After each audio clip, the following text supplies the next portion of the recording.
kemampuan yang baik, beri kami telinga yang mendengar, beri kami hati yang siap untuk diubah melalui kebenaran firman-Mu, wawasan yang baik juga bertambah dalam kami, iman kami pun semakin teguh mengenal Engkau dengan pujilah namamu Tuhan Yesus, Tuhan dan Juru Selamat kita. Haleluya. Amin. Ya, Tuhan yang singkat dengan cara yang sederhana, tapi kiranya boleh jadi berkat bagi kita semua di masa muda. Hari ini kita akan memulai pembelajaran eh, seri pengajaran Tuhan Yesus. Tuhan Yesus di bumi ada satu pengajaran yang disebut dengan ucapan berbahagia. Ucapan berbahagia kan Tuhan Yesus berkata, berbahagialah, berbahagialah, berbahagialah. Kita akan pelajari satu persatu apa maksud Tuhan bagi kehidupan kita melalui ucapan berbahagia tersebut. Yang pertama, ya sebagaimana yang lalu, kita akan membuka dengan kesaksian atau sharing tentang kebaikan Tuhan yang kalian alami dalam waktu-waktu ini. Dari saya akan mulai dari saya juga, supaya menjadi teladan yang baik. Hari ini sebenarnya tadi itu ada janji dengan seorang tukang untuk memperbaiki pompa air di rumah kami. Janjinya tadi malam, karena semalam dia datang ke rumah, memeriksa, dan ternyata ada bagian yang harus diganti, yang harus dibeli. Saya sudah titip uang, dia membelikan. Nah, ketika sudah saya titip uang 100.000, katanya harganya antara 70 atau 80. Kemudian pagi tadi saya berpikir, Tuhan, kalau orangnya datang pada waktu belajar firman Tuhan, itu nanti akan terganggu. Atau kalau sebelum belajar firman Tuhan pas setengah jam aja sebelumnya nanti nggak selesai-selesai bagaimana. Saya berpikir seperti itu ketika kita belajar firman Tuhan, ternyata tukangnya datang, masa saya harus menutup atau menyelesaikan komsel kita. Pagi tadi saya jam 5 bangun, saya berdoa, minta Tuhan kalau boleh. Tukang itu datang tanpa mengganggu kami kok belajar Tuhan. Supaya semua berjalan dengan baik. Kalian tahu, tadi jam setengah 8, tiba-tiba tukangnya datang, sudah membawa barang yang harus diganti. Puji Tuhan, tidak sampai setengah jam, sudah selesai. Ya, tidak mengganggu segala sesuatunya. Puji Tuhan, hari ini kita belajar firman Tuhan. Jadi, kalau minggu itu saya ada dua belajar firman Tuhan dengan kalian jam 10, satu lagi jam 11. Saya tidak mau itu terjadi. Puji Tuhan. Ketika saya berdoa, minta Tuhan, eh, campur tangan, saya serahkan. Ya ternyata tukangnya datang pagi-pagi, karena saya berpikir tidak mungkin ada toko yang buka pagi. Ternyata ada juga. Segala sesuatunya terselesaikan, pompa air di rumah kami pun sudah lancar. Nah itu yang bisa saya bagikan, kebaikan Tuhan yang kecil, di luar biasa. Niko, apa yang bisa kamu sharingkan dengan Tuhan yang kamu alami dalam minggu-minggu ini dan hari-hari ini? Kalau minggu ini sih nggak ada Pak. Paling masih diberi napas kehidupan sih sampai saat ini. Nah, Tuhan, Tuhan yang baik, yang sehat, di mana orang-orang hari-hari ini rentan sekali kesehatannya karena cuaca yang sudah mulai berubah, cuaca yang sudah mulai tidak bersahabat. Orang akhirnya jadi mudah sakit. Juga masih diberi kesehatan yang baik. Nelva, ada yang bisa dibagikan, kebaikan Tuhan apa yang kamu alami hari ini? Silakan. Nah, Kalau Nelva sendiri sih waktu selama dari mulai hari Minggu kemarin tuh merasa kayak minggu ini tuh kayaknya minggu paling kayak takut gitu karena kan bakal TKA gitu kayak khawatir lah gimana ya nanti gimana kalau misalkan nggak bisa jawab gimana kalau misalkan nanti pokoknya semuanya gelisah dan khawatir gitu Pak. ya, Tapi waktu pokoknya dari hari Senin sampai Selasa tuh Nelva terus berdoa eh minta buat Tuhan tenangin kalau Nelva lagi khawatir atau gelisah gitu biar pikiran Nelva juga bisa jernih dan fokus pada saat ngerjain TKA. Dan yang pasti minta kelancaran, bukan cuman kelancaran buat ngejawab, tapi kelancaran pada saat ngerjainnya, biar komputernya nggak ada error sama sekali. Karena dari mulai gladi Hamin seminggu itu semuanya itu banyak yang error gitu Pak. Oh ya, Tapi eh ya bahkan pada saat hari H aja banyak yang error. Tapi puji Tuhannya pada saat eh, Rabu dan Kamis ngerjain TK itu, puji Tuhan Elva nggak ngerasain kesalahan teknis apapun di komputer. Jadi kayak lancar aja gitu, gak ada error, gak ada atau kesalahan apapun. Terus di situ juga Nelva ngerjainnya gak ada rasa khawatir dan kayak gelisah gitu dari mulai masuk ruangan. Jadi ya udah kayak tenang aja gitu ngerjainnya. iya, puji Tuhan. Karena TKA ini kan baru pertama kali semua jenjang. Dan kita itu, terutama siswa, tentu deg-degan, gelisah. Ini bagaimana? Memang nggak ada hubungan dengan naik kelas atau tidak, lulus atau tidak. Tapi kan tentu ada kegelisahan. Apalagi kan situasinya tidak jelas. Katanya tidak wajib, karena memang tidak wajib. Karena untuk menentukan yang mau masuk ke perguruan tinggi negeri. Nah, yang memang nggak mau masuk ke perguruan tinggi negeri, yang mau ke swasta atau yang mau kerja ketika lulus, kan yang nggak terlalu membutuhkan. Tapi untuk memudahkan akhirnya semua diminta. Itu kan membuat kita gelisah, siswa itu gelisah. Bisa enggak saya mengajar? Di Tuhan, Elva diberi kelancaran dalam hal kebijakan, termasuk juga hal teknis, tidak ada kesalahan, semua aman dan selesai. Puji Tuhan. Ya, kita masuk dalam dari firman Tuhan. Jadi Tuhan Yesus ketika di bumi melalui pelayanan, memulai pelayanannya dengan berkhotbah di bukit. Kalau kalian tahu di Matius pasal 5 itu ada nama khotbah di bukit. Khotbah di bukit ini seringkali disebut dengan ucapan bahagia. Mengapa? Karena selalu diawali dengan kata bahagia. Berbahagialah, berbahagialah. Berbahagialah orang yang menderita, berbahagialah orang yang difitnah, berbahagialah orang yang haus dan lapar akan kebenaran. Di poin pertama yaitu berbahagialah, yaitu di Matius 5 ayat 3. Berbahagialah orang yang miskin di hadapan Allah, karena mereka lah yang punya kerajaan surga. Kalau ada kata miskin di hadapan Allah, ini bukan berarti miskin secara harta, tapi adalah sikap hidup kita, hati kita. Sekalipun orang punya uang banyak, dia tetap perlu miskin di hadapan Allah. Apa artinya miskin di hadapan Allah? Akan belajar dalam waktu yang singkat, mudah-mudahan tercukupi waktunya sampai selesai. Pertama, minta tolong Nerva bacakan Yeremia 17 ayat 7. Diberkatilah orang yang mengandalkan Tuhan, yang menaruh harapannya pada Tuhan. Iya, ya hal yang baik ketika mengandalkan Tuhan diberkati, menaruh harapan pada Tuhan itu.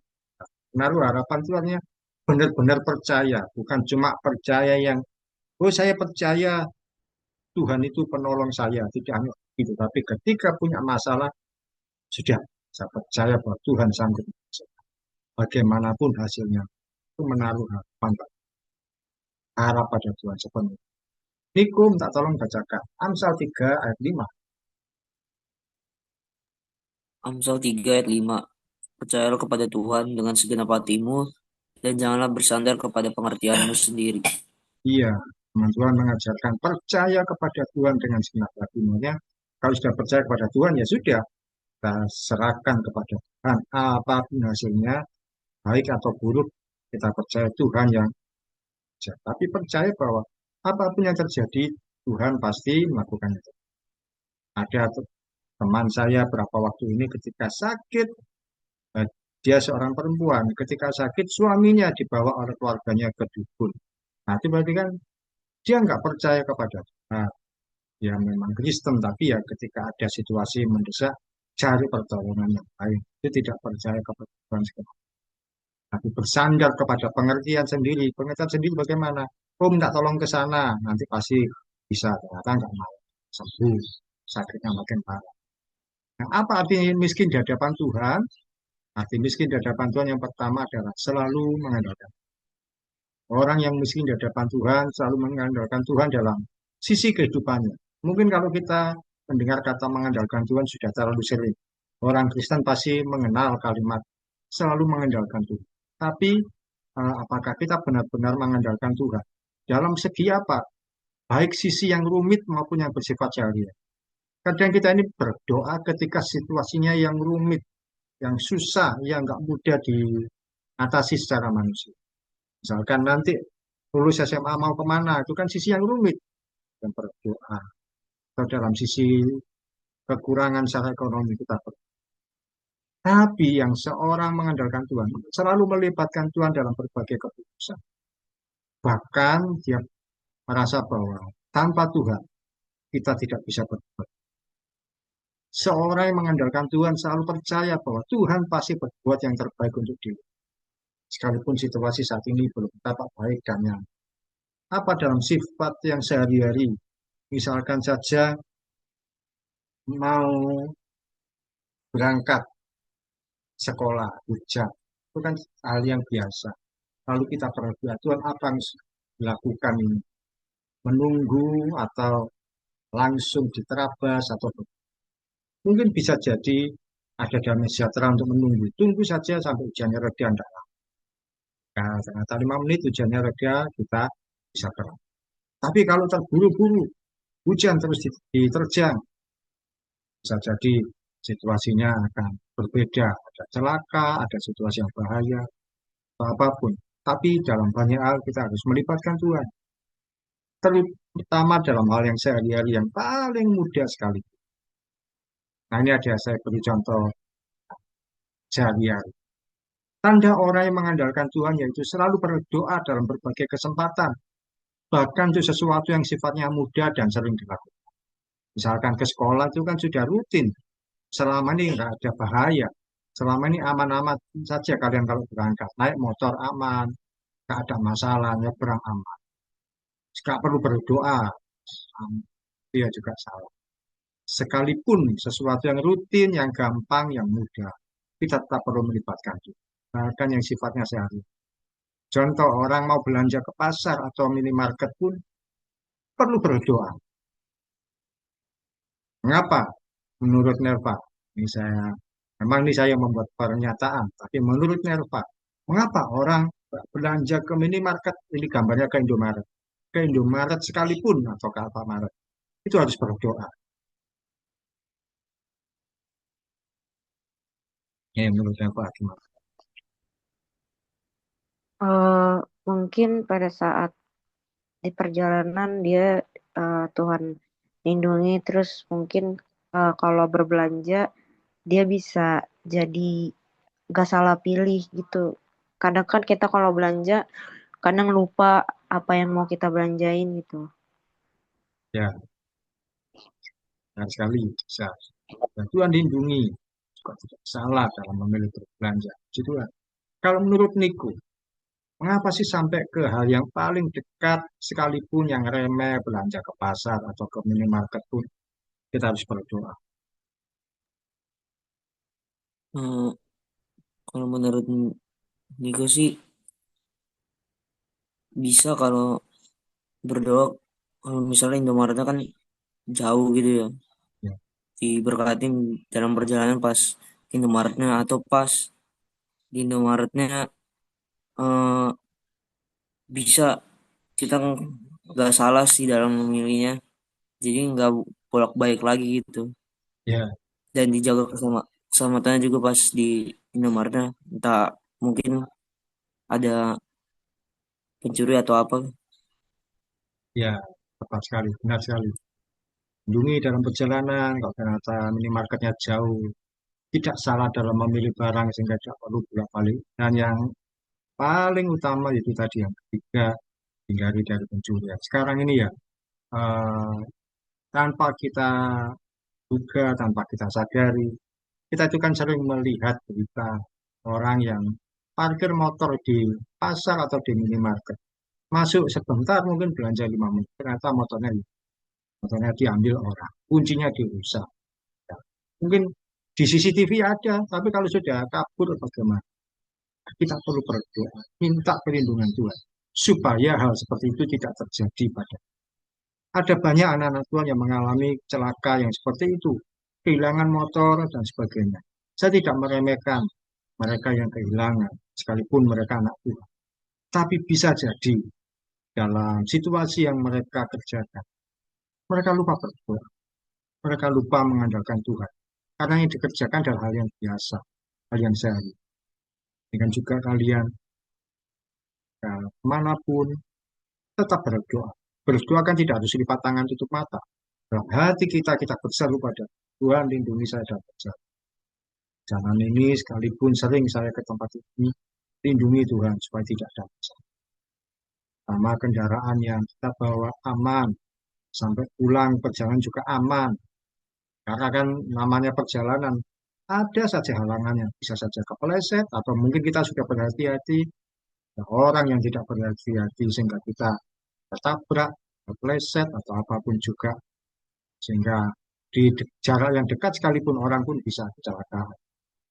Mungkin juga di Indomaret, di Alfamaret, di swalayan, minimarket. Tiba-tiba uangnya kurang. Karena itu kita harus berdoa supaya segala sesuatunya terlindungi, tersedia, terjamin. Bahkan memilih barang itu juga yang mana tuh, supaya tidak keliru. Termasuk juga memilih teman, kita berteman dengan siapa, kita bawa dalam doa. Supaya tidak salah. Bahkan nantinya juga kalau di usia kalian yang tepat, memilih jodoh pun kalian berdoa. Tuhan yang mana yang jadi pasangan saya. Supaya tidak menghabiskan waktu. Kadang-kadang itu orang bangga. Pacaran putus. Itu memang menghabiskan waktu, menghabiskan uang, dan sebagainya. Menghabiskan perasaan atau tidak. Jadi kita bawa pada Tuhan. Temu dengan orang yang tepat. Supaya tidak salah. Nah, ini adalah bentuk kita mengandalkan Tuhan dalam setiap waktu. Ini adalah kita ini miskin di hadapan Tuhan. Kita mengandalkan Tuhan, merasa tanpa Tuhan kita nggak bisa apa. Termasuk ke hal yang kecil-kecil sekali. Ya, kata-kata penguatan dari saya yang pertama, belajarlah untuk mengandalkan Tuhan. Sekalipun kita mampu menyelesaikan segala sesuatunya karena sudah terbiasa. Misalkan mengerjakan sesuatu, ini gampang karena sudah rutin, sudah terbiasa. Ini keahlian saya. Tiba-tiba tidak berdoa, merasa bisa, semua dibuat sulit, semua dibuat nggak bisa, semua dibuat nggak biasa. Misalkan, oh, di malam-malam gini pasti itu ada yang jual, pasti buka toko itu. Nah, ketika di sana tokonya tutup, barang yang dibutuhkan nggak ada. Kita merasa kita menunda nanti malam saja saya. Ketika siang sore tidak segera. Jadi dalam segala sesuatu mengandalkan Tuhan. Apa Tuhan yang harus saya lakukan? Apa Tuhan yang harus saya kerjakan? Siapa yang jadi teman saya atau apa? Diskusi kita yang pertama adalah, pernahkah kamu berdoa ketika akan memutuskan sesuatu? Saya cerita singkat ya. Ketika saya SMA, seperti kalian, kelas 12 menjelang lulus, saya sempat ambil waktu itu libur, saya berdoa, selama 3 hari di Bukit Jawa. Saya berdoa, Tuhan, saya mau kemana ini Tuhan, untuk kuliah. Karena secara uang juga enggak memungkinkan, tapi ya mau jurusan apa juga saya pilih. Akhirnya saya dapat hikmat untuk ambil pendidikan sebagai guru, jurusan PPKN. PPKN kan orang masih menertawakan jurusan apa itu. Masa PPKN aja sampai habis kuliah. Nah, ketika saya lulus, dan saya jadi guru. Dan itu yang menopang kehidupan saya sekian tahun. Saya menjadi guru, 17 tahun. Ketika saya berdoa, tiba-tiba di hati saya, itu saya merasa begini, kamu ikuti kuliah seperti gurumu. Ya, ada guru yang saya suka, guru tata negara, guru IPS, saya ikuti, dan saya kuliah PPKN. Itu memutuskan sesuatu dan tidak salah. Nelva, pernahkah kamu berdoa ketika akan memutuskan sesuatu? Tentang apa itu? Pernah Pak, waktu kemarin sebelum TKA, waktu sebulan sebelum TKA lah, apa 2 bulan gitu kan kita dikasih surat pernyataan pendaftaran, terus eh, apa memilih mata pelajaran pilihan Ya, yang berdasarkan linear jurusan gitu kan. Terus habis itu di situ Nelva berdoa sama Tuhan apa yang emang apa yang emang menurut Tuhan itu yang terbaik gitu. Walaupun sebenarnya Nelva nggak mampu gitu, tapi akhirnya Nelva mutusin buat pilih mata pelajaran yang emang terbilang sulit, tapi puji Tuhannya Tuhan mampukan gitu. apa itu? Milih apa? Fisika dan matematika tingkat lanjut, Pak. Luar biasa. Kalau kita memilih dengan doa, kelihatannya sulit, kelihatannya nggak mungkin, Tuhan akan buka jalan tanpa kita duga, tanpa kita bayangkan seperti itu. Niko, ceritakan, apakah kamu pernah berdoa ketika akan memutuskan sesuatu? Pernah Pak, pas ujian juga Niko kalau misalnya milih jawaban eh, A B C D E itu kadang suka dalam nama Yesus semoga benar gitu. Itu kan termasuk berdoa ya Pak. Ya, jika memilih Terus jalan. kayak Nelpa juga, Hmm. pas milih mapel pilihan kimia biologi itu juga Niko berdoa semoga bener lah yang Niko pilih ini Oh, dimudahkan juga. untuk memilih mata pelajaran kimia biologi, Ya, luar biasa. Memang kelihatannya ketika mengerjakan sekarang sulit. Siapa tahu Tuhan bisa mengubah segala sesuatunya enggak terduga. Firman Tuhan berkata, Tuhanlah yang membolak-balik hati, yang mengubah hati orang. Nah, siapa tahu yang jadi berpihak kepada Niko dan Elva. Dari yang dipilih yang kelihatannya nggak mungkin, nggak mudah, ternyata, bisa tembus. Kita serahkan pada. Kalau yang mengenai berdoa tadi ketika memilih jawaban, ya boleh. Tapi tetap harus dilandasi dengan belajar supaya ya sembarangan. Oke, puji Tuhan. Di dalam segala sesuatu ketika memutuskan kita perlu melibatkan Tuhan, kita perlu berdoa. Ingat, kenapa kita berdoa? Karena kita punya Tuhan yang hidup.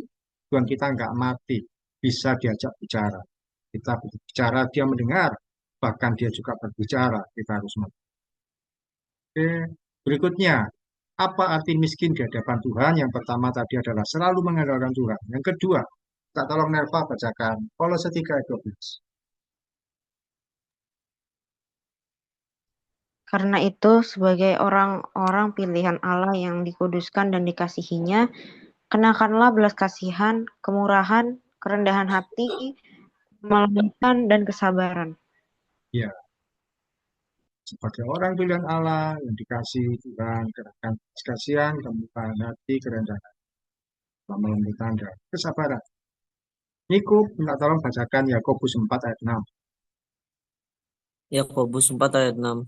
Tetapi kasih karunia yang dianugerahkannya kepada kita lebih besar daripada itu, karena itu ia katakan Allah menentang orang yang congkak, tapi mengasihani orang yang rendah hati.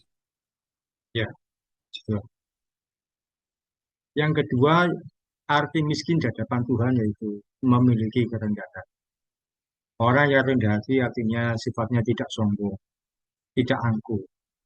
Dia tidak memandang rendah orang lain yang juga menyadari keterbatasan dirinya. Kalau orang memandang rendah orang lain, kan dia sombong. Ya, orang rendah hati itu memandang keterbatasan diri sendiri bahwa dia pun juga terbatas, mengakui keterbatasan diri sendiri, merasa bahwa dia juga seorang yang tidak bisa apa-apa. Tuhan tidak senang dengan orang yang sombong, karena orang yang sombong selalu merasa bahwa semua terjadi karena kekuatan dan kemampuan diri sendiri.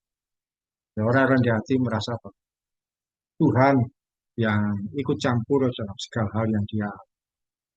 Orang sombong merasa kekuatan dan kemampuan dirinya sendirilah yang membuat segala sesuatunya.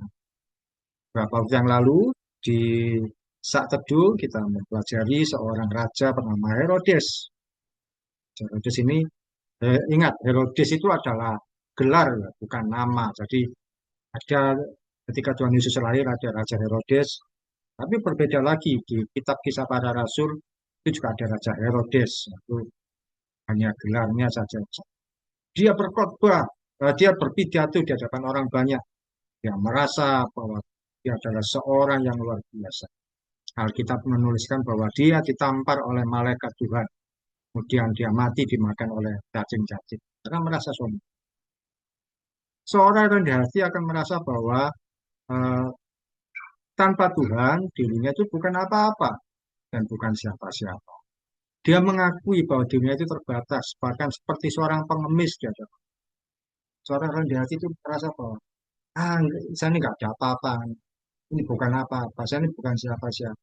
Kalau bukan Tuhan yang menyertai saya. Jadi ada kata-kata tetap ada kata-kata libatkan Tuhan. Kalau cuma merasa bahwa "Oh, saya bukan siapa-siapa, bukan apa-apa, dia sombong tapi ke dalam. Tapi ketika kita berkata saya bisa seperti ini ya karena saya ini nggak bisa apa-apa. Mengapa seperti seorang pengemis? Karena pengemis itu nggak bisa minta, nggak berdaya. Kita bisa berkata Tuhan, tolong saya Tuhan. Kemana SMA saya? Setelah SMA ini saya mau ke. Bahkan hatinya selalu dipenuhi dengan ucapan syukur. Merasa nggak berdaya tanpa Tuhan. Semuanya kan. Misalkan kalian lulus, terus kalian merasa bahwa ini bukan karena kepintaran atau kepandaian. Ini karena Tuhan. Bahkan kalau satu kali Tuhan izinkan kalian masuk dalam pilihan kalian, atau fisika, atau matematika lanjut, dan Niko ke kimia atau biologi. Dan masuk sesuai pilihan kalian, perguruan tinggi. Kalian tidak akan berbangga berkata, ini karena prestasi saya. Tidak, semua karena. Kalau nggak karena Tuhan, saya nggak akan bisa ada di titik ini. Ini adalah contoh. Ini ada orang jual makanan pakai celemek ini bahwa di kres apa plastik isi makanan ini yang baju merah yang ketika bisa membeli makanan, seorang bisa berkata bahwa ini hasil kerja kerasku. Mungkin ibu baju merah ini bisa berkata, atau kakak baju merah berkata, ini karena aku nabung, ini kerja kerasku. Ini uang-uangku sendiri ya bisa beli makanan. Ini hasil kerja kerasku. Aku kerja siang malam.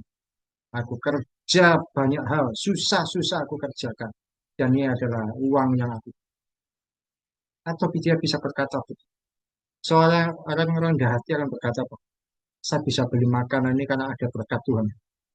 Kalau nggak ada berkat Tuhan, nggak mungkin aku bisa beli makan ini. Aku ada uangnya juga karena berkat Tuhan. Bukan karena kerja keras. Semua karena berkat Tuhan. Di dalam hal sekecil apapun, kita melibatkan Tuhan. Karena kita butuh dia setiap hari. Kata-kata penguatan dari saya, seorang yang rendah hati akan selalu melihat ke bawah. Karena dia tidak berdaya tanpa. Lihat ke bawah. Dia tidak berani membanggakan diri sendiri. Dia melihat ke bawah, dia melihat ke dalam. Dia nggak berdaya tanpa. Diskusi kita yang kedua dan terakhir, ada waktu 5 menit. Pernahkah kalian menemukan seorang yang sombong atau angkuh? Atau jangan-jangan kalian sendiri pernah. Baik dalam ucapan maupun perbuatan. Mungkin lihat teman atau siapa. Atau bahkan mungkin kalau kalian sendiri pernah melakukan. Pernah enggak, Nerva, kamu melihat orang lain. Mungkin temanmu merasa sombong. Orang sombong itu kan bisa dilihat dari kata-katanya. Atau dari juga perbuatan. Mana? Pernah. Pernah Pak, mungkin ada temen apa waktu itu yang kayak ngerasa dirinya paling ngerti, paling bisa gitu lah. Jadi dia anggap kayak orang-orang di bawahnya dia, tapi padahal enggak gitu. Padahal kita sama-sama belajar, tapi di situ dia yang ngerasa paling kayak wah, paling kelihatan gitu. Itu dia katakan secara langsung. Iya. eh Kelihatan dari perilakunya dan omongannya sih Pak. Oke. Karena kita tuh kan bisa merasa sendiri, oh, orangnya seperti ini.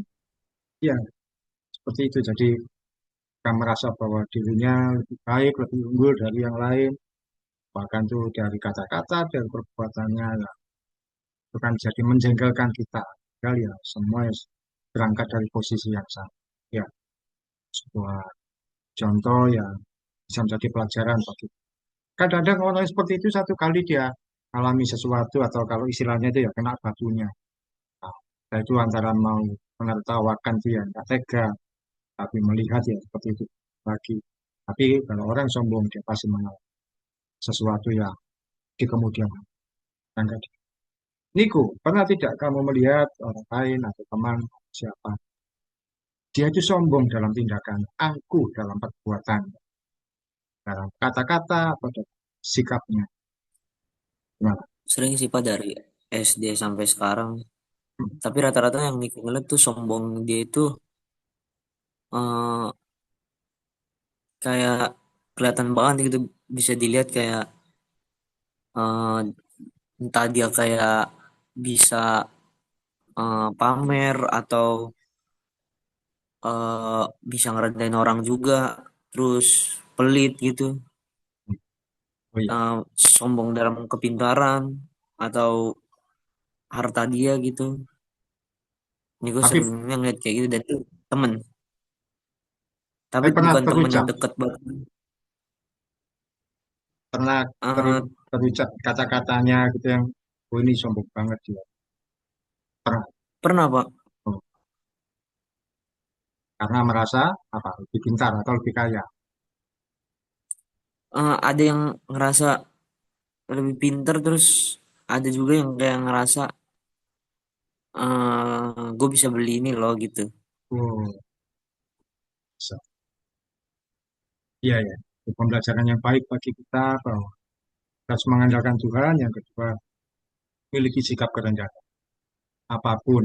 Kalau kita diberkati, dibuat Tuhan satu kali lebih dari orang lain, lebih pintar, lebih kaya, atau lebih memiliki kedudukan yang lebih terhormat, tetap memiliki kerendahan hati bahwa semua akan karena kebenaran.